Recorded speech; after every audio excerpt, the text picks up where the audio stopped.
Hey everyone, it's Friday. It's Fat Mascara. We are back from our midsummer break, and we have an amazing interview for you. I'm Jen Sullivan. Hi everyone.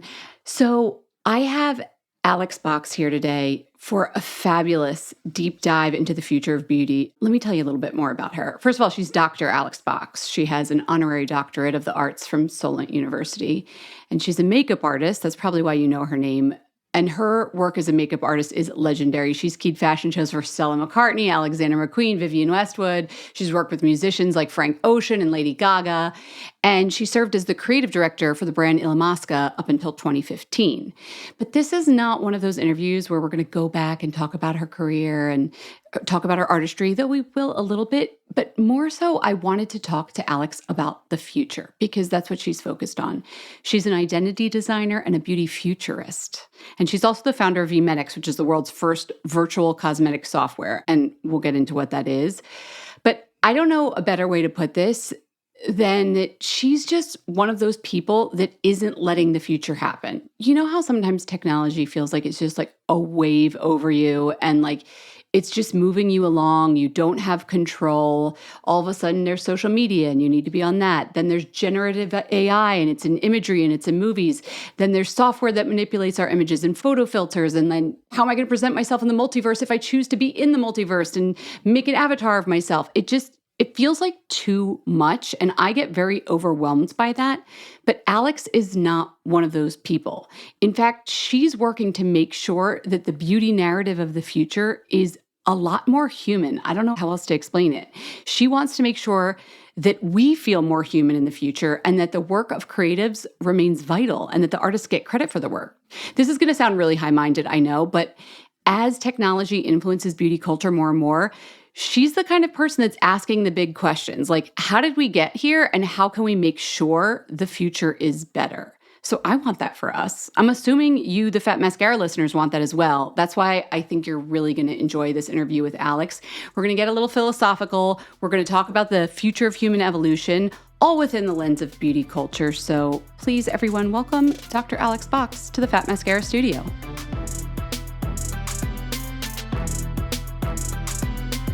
Alex Box, welcome to Fat Mascara. Hi, how are you? Hi, thank you for having me. So I don't know if you remember this. I met you, I want to say like 15 or 20 years ago when you were working for Illamasqua and you were doing, I don't know, something in a department store and or desk sides for editors like myself. And I fell in love with your hair. I was going gray at the time and I was like, I'm just going to fucking do it. Alex Box is badass. She has white hair and she wants it to be white and she dyes it white. I'm just going to let mine come in white. So I have to tell you, you're the inspiration for this that has become my look for like the last 15 years. I feel utterly honored. I was actually thinking we're kind of mirroring here, we're twinning. And I just thought there's a vibe. There's definitely a vibe. So to know that I was an authenticator of that is an absolute honor. I mean, you and Cruella de Vil. So I hope you'll share that honor. Yeah, I'll take that for sure. I know we're going to talk about the future. I want to talk about technology with you, how far your career's come since that moment when we met years ago. Mm-hmm. But I feel like we have to back up a little bit for everybody else who might not know you as well as I know your career. What drew you to be a makeup artist in the first place? Oh, God. You know, absolutely, as far back as I can remember, if it stood still, I painted it. You know, my mum used to say that I lined all my teddies. I've still got one that's got this residual kind of bit of lipstick left on it. And it was just, I was fascinated by the transcendence of the self. I loved Toya. I grew up with Boy George, the New Romantics. It was just kind of transcendence of persona through something that you could do in your bedroom.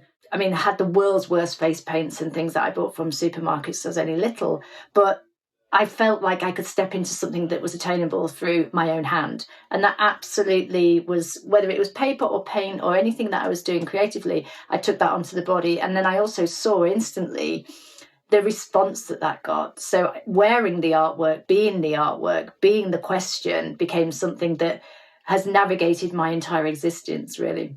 Yeah, but if someone were to look at your portfolio of work, including the dollies from back in the day and being painted, you've sort of always been outside of the box. Like it wasn't just about like, here are eyes, nose, and a mouth, and I will put the paint on the eyes, nose, and a mouth. Does that expand beyond the way you think about art to just the world in general? Absolutely. I think there's something, I mean, I've talked about this before, but it's about having questioning parents. You know, I was brought up with two parents that very much stood outside of the norm. My father was really involved in Greenpeace and CND and was questioning authority, but questioning the question. And I really found that kind of activism was very much about questioning and standing outside of the society, but also being able to join in forces of questioners and that become a movement and a manifesto, and it had power. And it just, for me, that was always about just trying to find an essence and a truth. And I think that really that's driven my questioning, is that I want to get behind the question, you know, where's it coming from? Where's it going? And also never taking what is verbatim as the standard to go by, and actually draw outside the lines always. Does that lead to someone becoming an early adopter? Do you think of anything, whether it's technology or a new product, or as our society moves forward, do you think it's that questioning that makes someone an early adopter? Absolutely. And I think even before, like, what precedes adoption is creation. And I think that you are out on your own, and it does feel kind of like you're sometimes like you're free falling, but you're free falling through kind of a knowledge of curiosity. And it's curiosity that drives that adoption and being out of the front, because for a very long time, if you're out at the front, there is no path to follow. Therefore, you can also never be wrong because you're always out front. But the other thing is which is quite great. But I think that guidance of that, or that belief, there has to be a belief, is what kind of makes the second person the adopter, but the creator comes first. And I think that is it definitely driven by, as you said, being an early adopter comes from that curiosity. Yeah, you need the path to be shown to you. I don't think of myself as an early adopter, but I think of you as one. So yeah, I look to people like you to show me how to think outside of the boundaries, if that makes sense. Mm-hmm, mm-hmm. But I think that's a massive responsibility. And I think that you have to be really, really, really careful with that. Because obviously that I feel very nurturing, and you know, it's beautiful that you've said that, because I feel that that's my nurture position. I see that as taking you lightly and holding you with strength. And that's actually, you know, that can be abused if somebody is an early adopter, but they're maniacal about it and they use dogma. But if you're an early adopter and you see it as a point of growing and supporting, then it can be really enriched experience for everybody. But I think you have to know the responsibility of influence more than anything. And what you do with that influence is essential to where you take people. Yeah, when you were talking about your dad, I was like, when you chose the word activist, in my head, I was like, anarchist. And I was like, no, because activism, like you're talking about, you're not just fighting against it. You're like leading the way like a mother or nurturer. Yeah, it's for positive change and less about total disruption. And I think it's really interesting because I'm a big believer in I don't know if you've ever heard of it's a very small essay by Ursula Le Guin called The Carrier Bag Theory of Everything. And it's a beautiful essay if you wish to read it. And it's actually about repositioning the narrative of the hero, because it's always thrusting, exponential growth, it's always phallic, it's always about acquisition. And she represents the bag, the carrier. Before comes the travel, comes the thing to carry it in. And she talks about the womb and the nurture and the balance. And I think that is such a beautiful way to carry forward and to grow, but from a point of nurture and holding. And essentially that is a female energy. So I think that is essential to repositioning business language, tech language, everything. Instead of this being exponential growth and gain, let's talk about nurture and balance and holding. Yeah. And for anybody who's listening and they're like, well, why are they? This got very philosophical quite quickly. It's because of the work you're doing now. Yeah, that we sort of expanded beyond that. But just to get back to makeup for a second, like today in the summer of 2024, do you think of makeup artistry as putting cosmetics on a human face still? Or how would you define makeup now and towards the future? Well, as you know, I regularly challenge what's makeup, what's a face, who are we, how are we human? And it's intertwined with philosophy, obviously. But I actually think that our multiple prismatic selves, as I say, when I'm talking to you on Zoom, I'll be talking to my mum on the phone. I'm present on social media. I'm a digital self in a .io spatial web. There's so many selves now. And to actually expand what makeup is in and within and what combines all those selves is permeating the entire language of what reality and what makeup is and what cosmetics are in 2024 and much more into the future. So I think that it's essential to be aware of that, but also be aware of where we've come from and how that they all translate and relate to each other. And also about the community that is already, if we talk about makeup and pigment, we are essentially talking about an ancient practice of materials and tools. So instead of it being so far forward, so many predictions of the future, how do we support and actually create tools for a community that is so used to the tactility and the beautiful quality of human resonance that we have with our hands and with our skill set? It's interesting that your career aligns with, let's say, the last 30 years, how much those presentation of self has changed. I mean, we have so many ways, as you said, to present ourselves. What are the big changes you've noticed that we've adapted ways to sort of show society who we are that are visual, but not just in like a human physical space, like photo filters or social media, Gen AI? What are some of the things you've noticed in the last 30 years of your career? Well, I think the performative, good and bad. I think I'll start with the bad. I think that we've moved into an era of performative self. And I think people have become to, obviously, with the rise of social media and then the shortening of attention, that people have been, and also the monetization of the self as the performative self.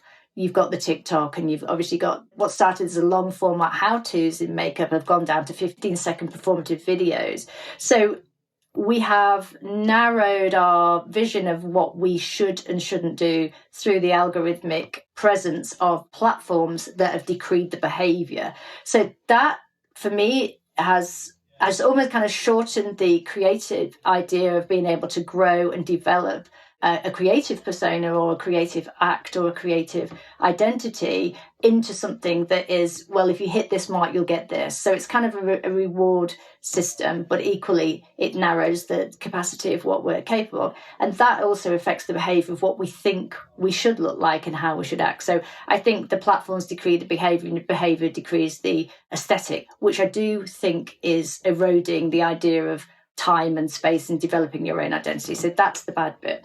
The good bit is that I think that we are seeing an emergence of the idea of a spatial, I'm not going to say metaverse because it's overused, but I would say a multiverse, a pluriverse, which is basically enabling spaces to develop a bit of a longer space of time in a digital space, to be able to develop an idea of a self that's more playful, more curious, can try things before you feel committed to it being about your aesthetical appearance and your value through that. So I think what we'll see more is that is quite a big difference of self exploration decreed by the spaces, because the space denotes the law.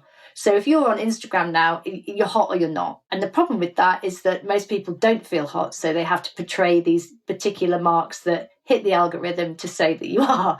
But if you're in a space that hasn't got that law, and actually it's an ethical space that's decided that's not what this value is in this space, you'll get to be more expressive in those spaces. And I think that will open up because there's so much more ability to do that. And then also the third thing is that the more we push towards the digital, the more we'll want to touch each other and be in each other's presence. And you'll get the really raw, theatrical, in-person experience as well. Yeah. So we went from like the monetization and like almost like a rat in a maze, like here's the maze, you won, moving on, to then in the multiverse, you can take that time that maybe back in the day you would have done at the dance club 6 nights in a row, figuring out what look works for you, who are your people. That happened in the physical space. You're saying that can now maybe happen in this digital space. That gives us the room. Mm-hmm. But then Absolutely. Does it come back to like the human connection in physical space? Like say you in the multiverse, I'm like, I'm a cat girl and I got ears and I figured out a cool look and I like finding my people. Don't you want to then go find those people in the real world? Absolutely. That's what I mean. I think it's always interesting to me that everybody thinks that one will replace the other. We're sold the sort of Terminator 2 idea of exponentially just falling off into the abyss. But I don't see it like that at all. I think that we're too complex. We don't evolve at the same speed as technology. Technology always finds a level to support. And obviously, there's lots of worries. And I'm not worried about the technology. I'm worried about the humans that guide the technology or with their ulterior motives. Mm-hmm. And I think that, yeah, absolutely. It's like when you first saw the sort of first wave of Clubhouse, all people wanted to do was meet the people that they met in Clubhouse. And I think that's what we do. We seek out devices to connect. And then we say, God, I really want to meet you for a drink. I really want to meet you. I really want to meet you. And that's beautiful. And then we won't stop doing that. And I actually think that you'll get to find more.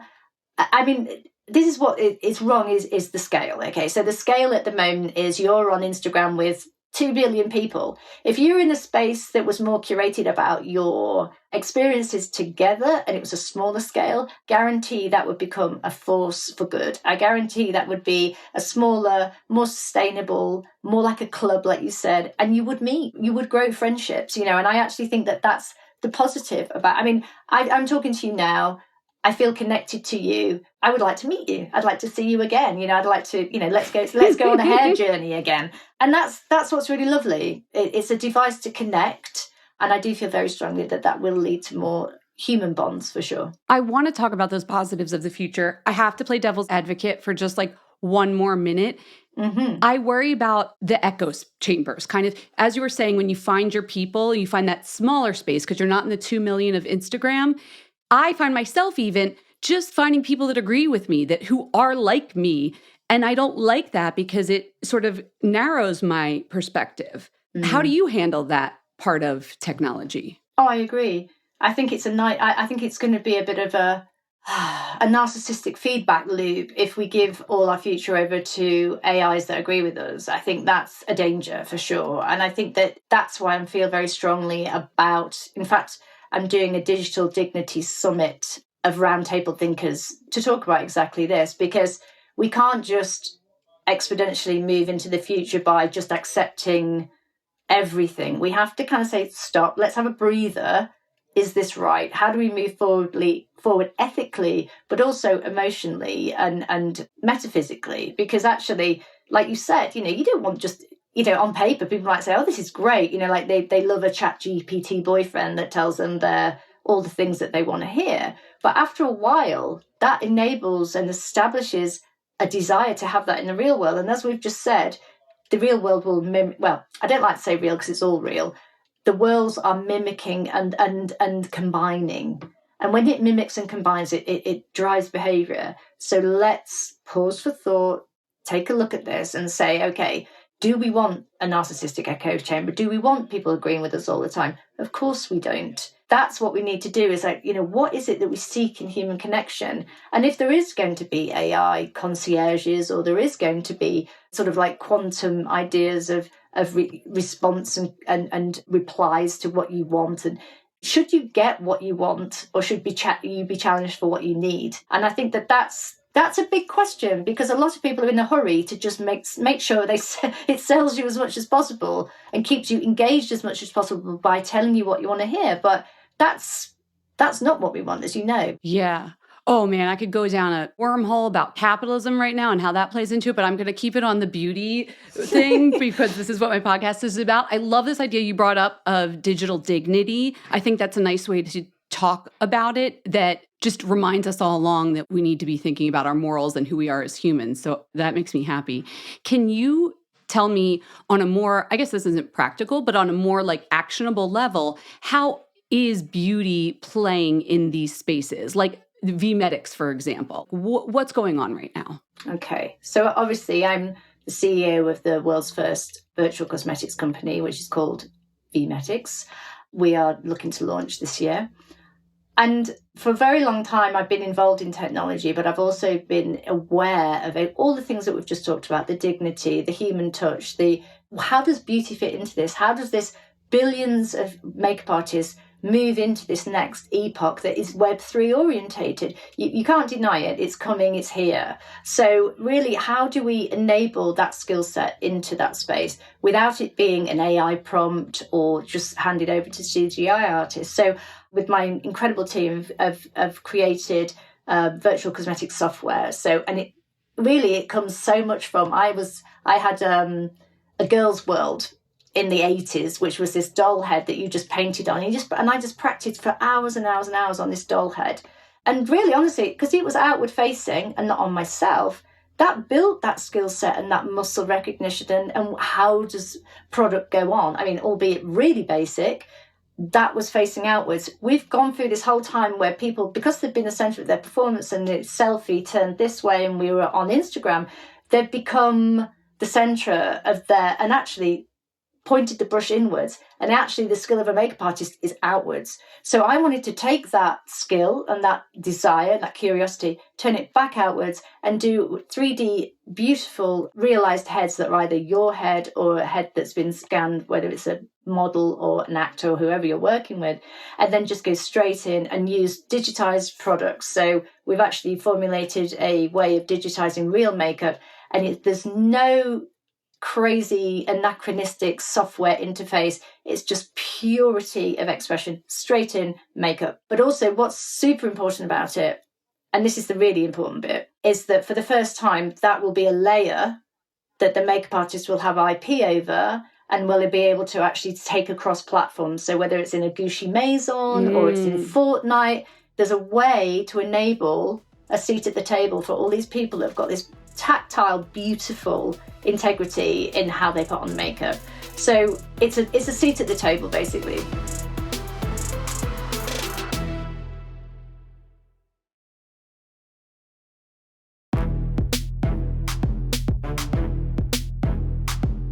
Okay, you brought up two big concepts I want to talk about. I'm going to pause on legislation and giving people equity over their work for a second to talk about VMedics in a physical sense, just so people get it. In my head, I'm imagining, say it's post on a movie and there's someone who's doing special effects and they're changing somebody's face to make it look younger, or they were like, damn, we wish she had a red lip on, we're putting it on in post. They're using like a mouse with layers and masking, and it feels very unnatural, and there's no makeup artist in the room at that point, right? You got it. Yeah. Okay, absolutely. So your technology could bring the makeup artist back into the creation process to do it in the way that doesn't look fake, that's as if they were painting a face with the same muscle motion that they're used to. Absolutely spot on. And that is actually one of our use cases. I won't name any names, but a very close friend of mine works in Marvel and has had to hand over, a flat piece of paper with makeup on. And that's literally reduced that skill set back into flat, back into be extrapolated and taken to be interpreted by a 3D artist. So this will negate that. So it's a pure translation, like you said, straight into the pipeline. And also the most important thing about that is that it's not, like you said, it's not a flat mask. It's not even something anywhere close to that. You're not just using a mouse. You may put the weight here, not there, in the center, and all of the nuance that makes the skin a connector, the identity a connector. You can see it in films when you just don't connect with it. And there's so much of that is about the makeup. And then also this is an education for the CGI artists, because for the first time they'll be able to, because honestly, they don't like that bit. I know they don't because I work with them. They want that to be part of the process for the makeup artist. And the closest thing right now is just doing it on a piece of paper, or at least just lots of multiple headshots maybe of the makeup test. So yeah, you're absolutely right. So great that you understand that immediately, because it's that simple. I think about also when I used to be on set with makeup artists and photographers, it was always the makeup artist who worked sometimes I'd had makeup artists that would adjust the lighting for the photographer, because that's such a big part of how the face presents to the camera, like how the light plays off of it. When you're in these rooms and this is happening, are the lighting directors and things in there as well? In creation of the software development, or do you mean in real time? Yeah. If you're in either, yeah. So you're absolutely right. Makeup is like about reflectivity and shadow. So much of it about how we invest the idea of joy, the idea of with traction or withdrawal. It's to do with where those shadows drop and poke out. So that's why makeup can enhance and retract those moments, and that's totally to do with light. So for me, I've got all of the people that I'm involved with lighting, with creation of the modeling, even using all of the skill set that I've got, but also leveraging the photographers that I know and do beauty lighting. So we've got lots of different lighting setups in there as well. But it's essential for me, really, that the way that the material reacts to the light, because it's one thing to light a head, but it's another thing to actually get into the physics of the material on a molecular level and see how that, whether it's the metallicness or it's the oil base in it, and how that is this thing that is our language. That's our ink. And that's how you develop the connection of what it is that you create as a makeup artist. Yeah. Oh, it sounds fascinating. But it does bring up this question, which you sort of alluded to, which is, talk to me about, like, if we're creating these aren't Gen AI images that you were just talking about, but that plays into this as well. The people whose work is involved in making this imagery, how are you thinking we could legislate better, use technology to ensure these artists are compensated for their work, and that we know whose work that is? If that movie image that you saw, we know that there was a makeup artist involved in it, or maybe it's a Gen I, like Midjourney made something and it stole from another image and you didn't even realize it, and we want that person to be compensated. What can we do going forward to make that happen? I think that's really, really important, because I think the provenance and the authentication is the humanity, and that is what makes us human. I made this, it was mine. So that needs to, and that's where I think you can leverage blockchain. I think you can leverage the NFT protocol. It's not like slapping a copyright on something and saying, I own all red lips. It's not that, but it's the authentication that it's yours, and it's the provenance of yours. And there's a notification of that, and there's an authentication of that. And that literally is our breath. That is our heartbeat. That is our fingerprint. And for entire generations, we haven't owned that. I mean, I had something that was, I did a book that Rankin did of my makeup for 3 years, and Topshop took that and did all of their mannequins for 3 months with that. And I didn't have a leg to stand on, because the law says, A, makeup isn't recognised as an art form, and B, it's a transient material. So there's no authentication in it. And also the copyright is the book, which belongs to the photographer. So this will be the first time that makeup artists, visual artists, have that provenance of their creation. And that is the legacy that I want to bring for the community, because it's a massive piece of legislation for artists. Because also, before you do, somebody, if they wanted to rip you off, could say #inspired by and basically get away with it by sort of saying they're inspired by. But now we've got AI that doesn't even say #inspired by, it just takes, okay? So that, again, let's stop, pause for thought. How do we protect those people? Well, by leveraging blockchain technology and also having an IP-able layer which would sit on that blockchain. This is what we're looking at, but also just by the sense of being able to obviously have that authentication, but that provenance is so essential, because that is the humanity of how we said, I made this, I'm here, this is me, this is my work. Yeah, it's beautiful in theory and philosophically. I'm curious about a little bit on a more practical level. It's both the technology of sort of like the metadata of the IP layer with blockchain that tags along with the image as it goes through the metaverse, but it's also legal, right? Copyright law is still so like 2D feeling. Exactly. Well, that's what we're kind of looking at the moment, because obviously, because we've done it in 3 dimensions and it's an object, essentially. So I think we're supported by the fact that it's an object. Yeah, because it can be an object file. So thinking of that physical image, even if it's not printed out, it is like a sculpture. It's an object, the same as like Rodin's Thinker would be. It's more the fact that it's a layer that can be taken away, and that layer is an object. So it's not so much the image. Okay. Yeah. So it's a layer. So that if you imagine you take away the head that you've done it on, you're left with a layer. You're left with an alpha. So that layer is the object, and that layer is the IP-able layer. Not so much that it's not the head it's on, it's the layer that you've created. Well, part of me wants to go back in time now and do this to go in the 1970s, and there's like an Avedon photograph, and I want to like IP the makeup artist who probably made that photo, or the hairstyle, maybe hair if it was Avedon. I don't know. You know what I'm saying? Yeah, totally. I mean, the thing is, it's not to be mixed with I guess it's not to be mixed up with the idea that you do one glittery lip and therefore anybody that does a glittery lip after you is going to be slapped with a lawsuit. It's not that. It's almost like saying the provenance of that particular lip is yours, that you created then at that time. And also if somebody wants to buy that, or say it's on the Fortnite Fab store or something, that they can. And obviously it's a bit like collectibles. It's like anything, you know, I like you, I'm into your work, I want to collect that, or this is this new emerging artist, this is a really cool shape. And then instead of just saying, well, where did that come from? Because we've lived through this last 10 years of Pinterest, whole generation of students I have, they're showing me, oh, on their mood board, oh, I really like this artist, like, that's my work. Oh, is it? Yeah. Oh, it's just they come out the ether. And because of that, there's no integral path of how an idea has developed over time. And that's what I love about provenance, because you can go, well, this came from here, and then this inspired this. And then you start to revere time, and time becomes a lot more of a connection between people instead of just an instant fix. And this didn't come from anywhere, therefore I don't care that I'm ripping it off, and let's move on to the next thing.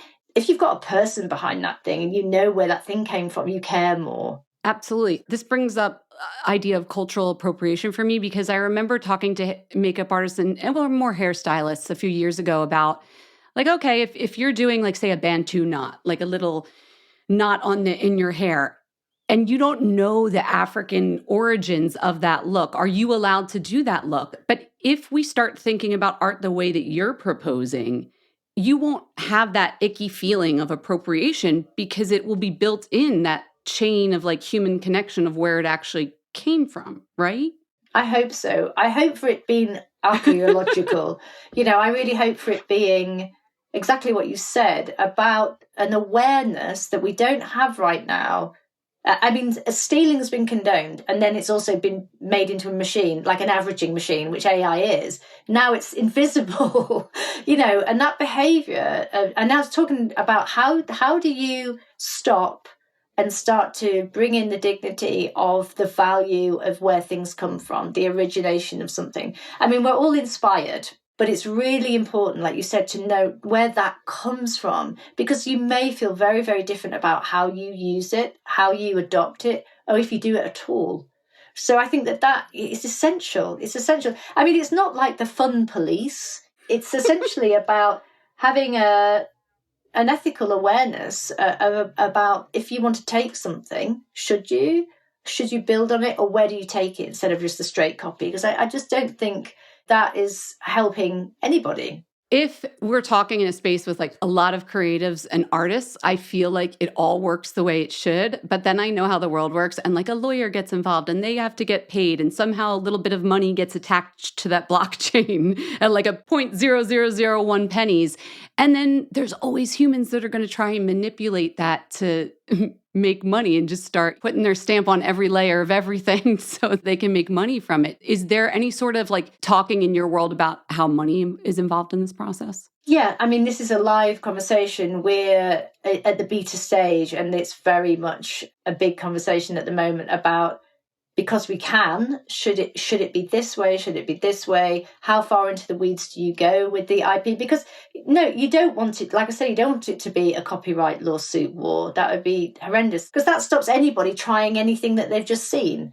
So it's a dangerous space to say, I own this, I did this, and therefore you leverage that. So it would be about the provenance of what it is more than the actionability of it being a law that then you use to counter sue somebody that did an eyebrow the same shape. It's not about that. I think it's almost like a receipt. Okay. Because I think that is, it's about the provenance of the creator, the certification of the creator, and less about making it impossible to ever recreate something similar. I think, and it's a new format. So it's almost like you're starting again in a new space of a new sort of creational space. Let's get it right this time. Exactly. That's really great. It's like, let's not fuck it up again. So we can think about this new verse, multi, however you want to call it, as like a chance to kind of see what we screwed up in the IRL. I know you don't like that word, or, analog world, and Yeah. sort of fix those things. We know what systems do and don't work. Let's put in systems into place that do work. Yeah. I mean, I'm a big believer in that anyway. I mean, I think it's a utopic idea. Don't get me wrong. We're still the same people. People still mess it up. And again, that's the thing I feel really strongly in making tech, demystifying the gatekeeping, because it is gatekeeping, and it does feel like it's in this kind of impenetrable monolithic vault that nobody could ever enter. And therefore everyone just kind of accepts these upgrades and these non-transparent sort of changes within the platforms they're on. I think, whoa, we've all got, at least right now, the right to question and the right to sort of say challenge and build our own tech companies. Why not? And I keep saying to people, well, if you don't want it, change it. You don't have to just go, okay. But because people are so intertwined with all the different platforms and all the different sort of universes as it is right now, it almost feels impossible to opt out. And also because convenience is king, nobody wants to really go over there where there's only 10 people versus 2 million or 4 billion. So I think it's about really kind of being clear about what it is that you kind of really want moving forward. And it's not just necessarily about convenience. It might be a bit more difficult, but I think it's worth it. Do you find it difficult inserting yourself into that conversation? Because I imagine in tech spaces, not a lot of people are artists like yourself, present like yourself, have your gender, all these things. Do you have to like wiggle your way? Like, how has it been for you personally? Difficult. In fact, somebody said I was invited to something years ago that was literally, I think it was me. There was me and 4 other women, and everybody else had 2 phones and broskies, and I was kind of stood alone. And somebody came over me I won't say who it was, very well-known entrepreneur, and said, "You don't look easy. You look difficult. In this space, you stand out like a sore thumb." And he said, "I think it's great, and that's why I'm over here, but this isn't a sure bet in this space." And I said, that's basically been my modus operandi my entire life. But yeah, I immediately saw that this is going to be an uphill slog, but that's made me even more determined to do it. And also talk as much about being one of the 2% of CEO tech founders out there, at the same time as talking about makeup and identity, because it's essential. It's essential to just not just told what to do, but accept what has been preceded before you. Because I just think if we don't challenge that space, and we don't go into those spaces, not all of these people that are in those spaces are antiquated of thinking. It's just that there's not enough to push it into it becoming more normalized, So I think it's essential to be in those conversations and those spaces, but it is incredibly hard to break into the glass ceiling of that, for sure. I'm glad you acknowledge it, because when you were just even talking about adopting technologies and the ones that we already use, they do feel inevitable sometimes. You're like, well, guess we're doing this now. Exactly. Especially creators. Yeah.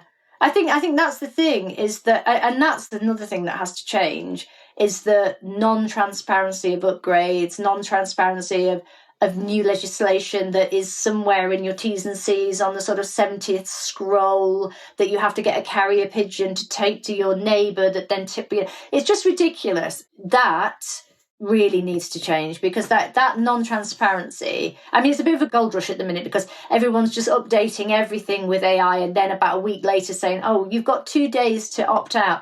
That's the problem. And I think that I almost feel like that will be the future ethical sort of call outs that retrospectively a lot of companies will probably be dragged over the coals for, but not right now. Everyone's kind of making hay while the sun shines, because everybody's a bit like, what's just happened? AI's just happened. So I think before you know it, they'll say, oh, you uploaded your pictures for 10 years. We've been training sets on that for the last 4 months. Now you can opt out. Now we've got all the information we need.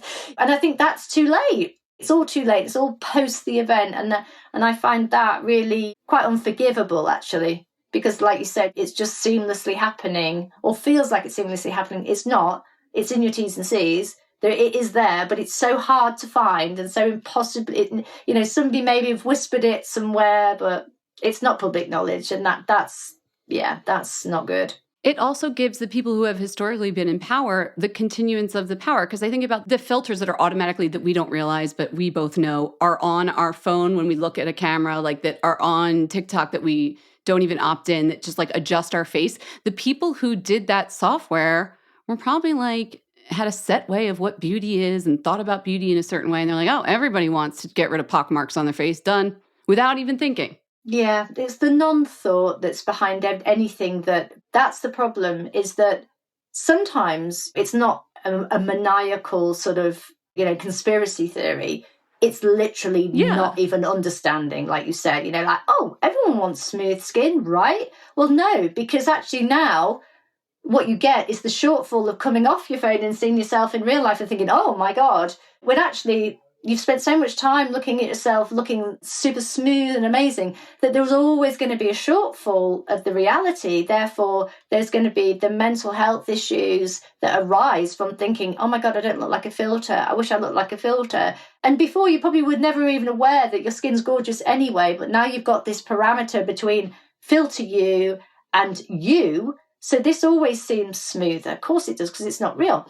So then that shortfall creates the anxiety, but then the brands and the world of pushing the marketing agenda goes, oh, great, anxiety. Let's fit some product into that space. And that's the thing, is that it's, really, it's a marketer's dream. To be continually anxious about your appearance is what drives most beauty industries. I feel like that's that butterfly wing, like the one little choice that was made in a tech programming somewhere, like 20 choices later, changed the way everything is done. Even though it wasn't, like you said, maniacal in the beginning. It was just, no, I mean, it's all, we're speeding along. I got to get this project done. Yeah, totally. I mean, it's like the guy that invented the doom scroll. He's so sorry. I'm so sorry, because he I didn't know that. Oh, God, yeah. He invented it for optimization. That touching motion, the tapping motion that we slide the visuals on our screen. Okay. Yeah. Okay, like, what does he say? Yeah. Well, he's just so apologetic for it, because now the endless scroll is, again, this is why I'm really obsessed with haptics, which haptics is like any feedback that you get from your device is an affirmation. So you go, ooh, a message, ooh, a message. So you get the spike in serotonin every hear, ding, ding. And when the first person that invented that thought, oh, a message, that's cute.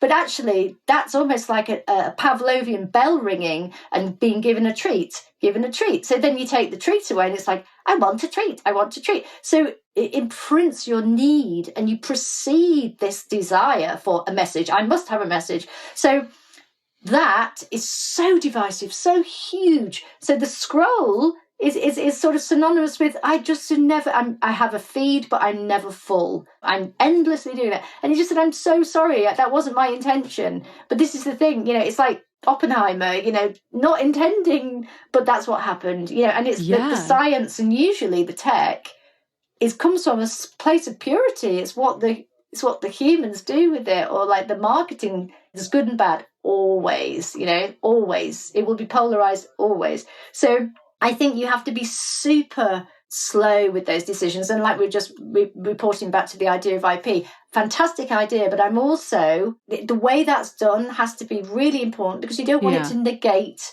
You do not want it to negate exploration, curiosity, and creativity. Absolutely not. So we're treading very lightly with what that actually looks like. And it's not defined. It's not defined right now. Yeah, just pausing and thinking about these things a little bit. Absolutely. Oh my gosh, the guy that invented scrolling. You mentioned haptic. I'm just curious, with VMedics, does the artist who is using it get any haptic response or any like texture feel from like putting the brush down on a lip, the virtual brush?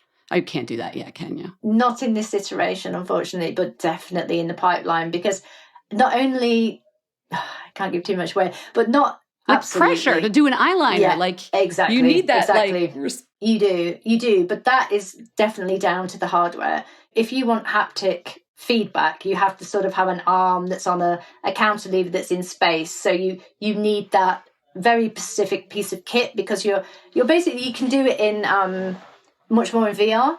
So because you have resistance and you have a space frame and you have a believability of pushing against something that isn't there, so you can get a haptic feedback into the glove or into the freestanding pen. So that's not on the foot, because also you've got to remember that the first iteration has got to be for either PC and Wacom or wrapped up for Mac as well, and even that's a big leap for a lot of people. So to actually start to say, right, it's haptic feedback, but only for people with the arm, or with the haptic arm, or a piece of kit that's actually more expensive than any of the other attributes, is we can't do that in the first iteration. But I mean, that's something that I'm so far into the weeds with that I can't even explain to you. And because it's why I get, it's what I do. This is what happens when you ask questions. This always happens to me, because then they make more questions, and then I'm the kind of person who gets so far in the weeds that change doesn't happen, because now I philosophically jumped 17 steps away from what I was meant to be doing. I love that, and that's why you're doing a podcast, and that's why you're asking me on it, because we're curious. I have infinite scroll of curiosity. That's good. That's problematic. But no, I think that's what drives an interesting Riverside conversation. That's true. That's true. That's our audio program, everyone. Just so people don't think you live your whole world in like a metaverse, always thinking in these 3-dimensional spaces. You still put on makeup every day. Like, what's going on in the 2D world of beauty? You've created physical products for years. What are you excited about right now in the beauty world that's in things that we can use that are color and products and that technology? That's what I'm really, that I've just finished doing the Royal, well, it's actually still touring, but I'm working with Wayne McGregor, who's a very old friend of mine, who's the most incredible choreographer. And we've just done the contemporization of The Dark Crystal. And it couldn't be more living and breathing, performing and essence and tactile materials. What we talked about haptic feedback, you can only get that by touching and feeling and being and smelling, and that's what gets me out of bed in the morning, So those two things being supportive of each other is essential. At the moment, I've been playing with a lot of different products, but I think what I'm excited about is the possibility of where products are going, where actual and why and what will kind of feed into the idea of skincare and of makeup. And I sort of feel like there's so many things that are on the burgeoning edge of sort of biohacking and biome and biomimicry that excite me, because I love the idea of us being like the macrophage of our own gut linings or our own endocrine system, being something that kind of that truth in that guiding or governing the what you put into and onto your body. Because I think that we're moving into a space, don't get me wrong, I think there's a lot of data tracking that can again be misused, and it can also be a new anxiety about what do I do with all this health data now, how do I use it? But I do think there's a space for knowing what we need, and not necessarily, again, a lot of beauty companies might not want you to have one cream a year because they want you to have lots. But I think there's got to be a truth to your body and what it actually needs versus what you think or you aggregate from information from marketing its needs. So a sort of a truthfulness, and that will help sustainability and scale, that you might be able to kind of almost biomimicry, use your biome to create your own skincare, and it report back in a very sort of synesthetic way.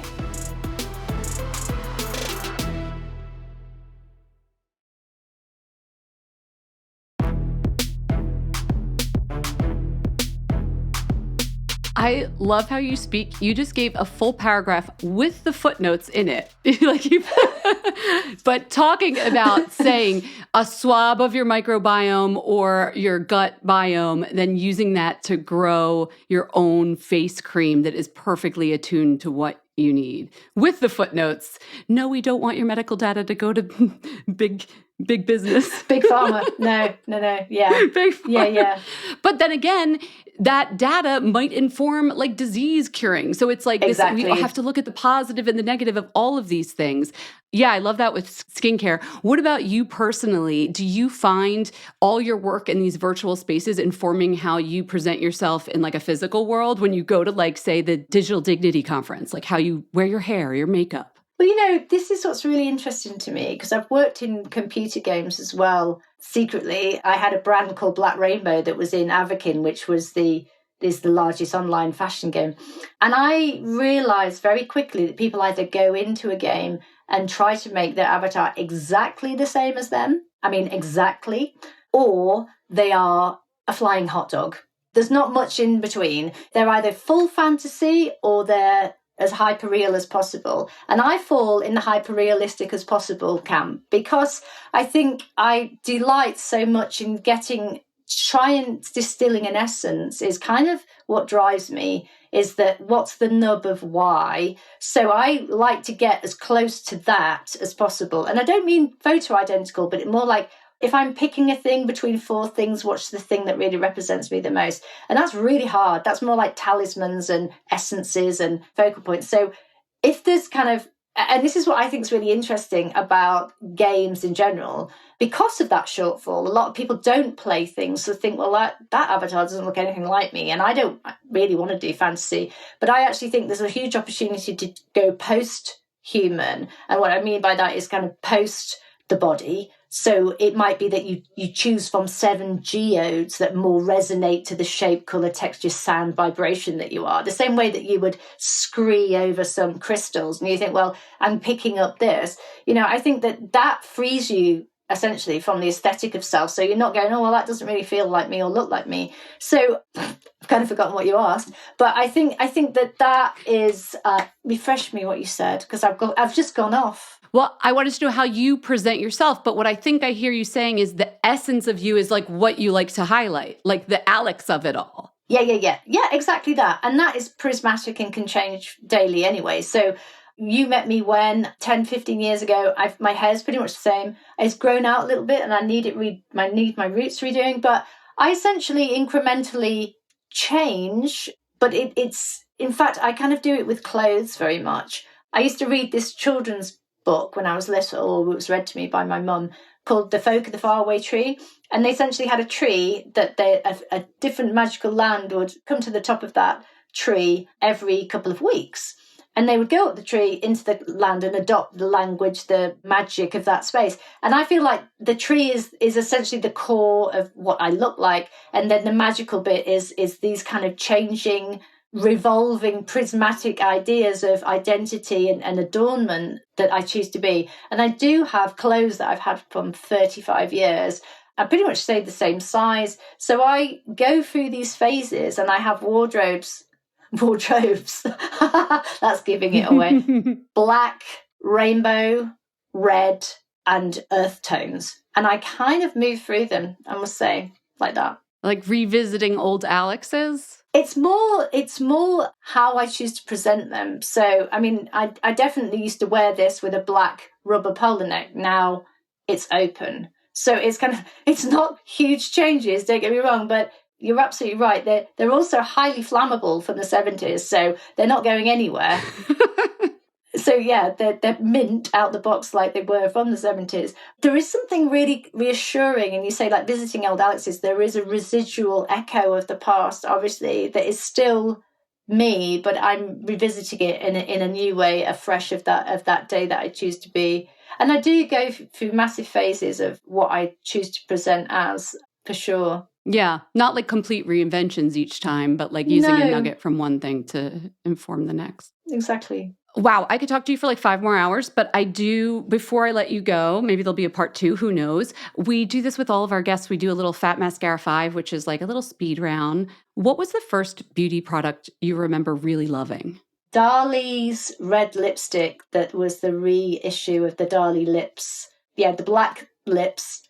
And it was a bright red lipstick inside, but it was the Darlie, the classic sort of the Darlie shades that he made, but it was in lipstick form. It blew my mind because it was sculptural and it was red and black, which is my absolute favourite. But it was the fact that the way it sat and what it stood for, as well as what was inside it. Wait, this is Salvador Dali? Salvador Dali, yeah. So you remember physically, I've seen these on eBay and but you remember physically, you got a hand on one of those? I'm that old. I didn't mean like that. I meant more that they were like, I just meant more that they didn't make a lot of them. No. Don't tell me that. I haven't got it now. But yeah, I bought it from a drugstore. I mean, I bought that from Boots the Chemist. That was where it was. And it was with a Paloma Picasso. Yes. I mean, it must have been like 85, 84, maybe earlier. And there was a capsule collection. So there was the Paloma Picasso and there was the Dali lips. Actually, maybe it wasn't just on there was a tiny, teeny department store in the town that I lived, and I think it might have been in there. But it was definitely kind of next Armani fragrances and things like that. But it was just this black lips. And yes, I did. And I wore that down to the nub, and then I was scooping it out. And my God, I wish I'd kept those lips now. Now you're saying there wasn't that many made. Oh, I have to look because I don't even know if they were in the United States. It might have been a European thing because there are just so few of those. And I know people that collect makeup. We got to ask Erin Parsons. Maybe she got her hand on one of those. Oh, yeah, I'm sure she's got loads. Okay, what piece of art, can be visual, music, poem, book, whatever, will you never be bored by or that you could experience again and again? Francis Bacon for at the foot of the crucifixion. I mean, I had that on, and again, this is quite telling, I had that as 3 posters on my wall from 12 years old. I mean, it's pretty horrific, but my dad took me to the National Portrait Gallery and I got them as posters. They weren't there. It wasn't until I was older that they were at the Tate and I saw them for real when I was a student. But at every point of my life, Francis Bacon has endlessly kind of unfolded something new to me, in the sort of sense that when I was 12 and really anarchic and really kind of sticking my finger up to the world and moving into sort of teenage, it was that kind of like, wow, this is really visceral. And then as I got older, I thought, God, it's still so abstract. And then as I went to art college, I realized that he was playing with all the kind of the idea of space frames and the idea of classical portraiture, but then using things like the easel in the picture and this kind of meta belief of referencing the process at the same time. And every single kind of like epoch of myself, I've gone back to Francis Bacon and just thought, Jesus Christ, it's still so loose, but it's still so poignant. Yeah, I could talk about that forever. Does it make sense? Did it make sense with now you're like thinking, her work, Francis Bacon, makes sense, or the process of Bacon? Well, I didn't want to like wrap you up in a nice little box, but I was like, it's meta, it's referential, it's how you live between this 3D online world and this 2D physical world. It ties. Thank you. It ties up my podcast nicely. Okay, 3 more little questions. Okay, who is your fantasy podcast interview subject or coffee date, or can be alive or dead, that you would love to talk to for an hour? You know, I'm going to tell you the first person that came into my mind, because that's interesting, because it might not be what I think I should say, but Sylvia Plath came into my head. There you go. Okay. Because you've just said Francis Bacon, it's maybe took me back to that age, because Sylvia Plath, The Bell Jar, was one of the first things that I read that I felt that I wasn't just reading something that was given to me. I felt like I discovered it, and I discovered poetry. And poetry is such an essential part of my private life, because I'm a prolific poetry writer and always have been, and it's really private. So I'm sharing that.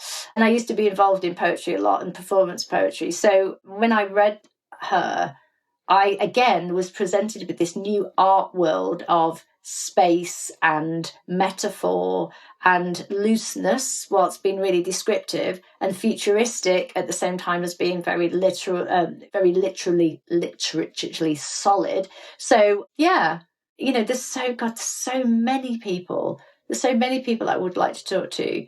Yeah, I would find that really interesting, because also, you know, just the kind of movements of time and the way different women have been portrayed. You know, I always feel like it's always said with sadness and reverence, and sort of people focus on Ted Hughes and a relationship, and I just feel like that's just people looking for, you know, that wasn't all of her, and you could like get into the yeah, exactly. Okay, this next question, by the way, if you liked the first 3, now I'm looking at the next one, I'm like, well, this is taking a turn. What's your favorite snack?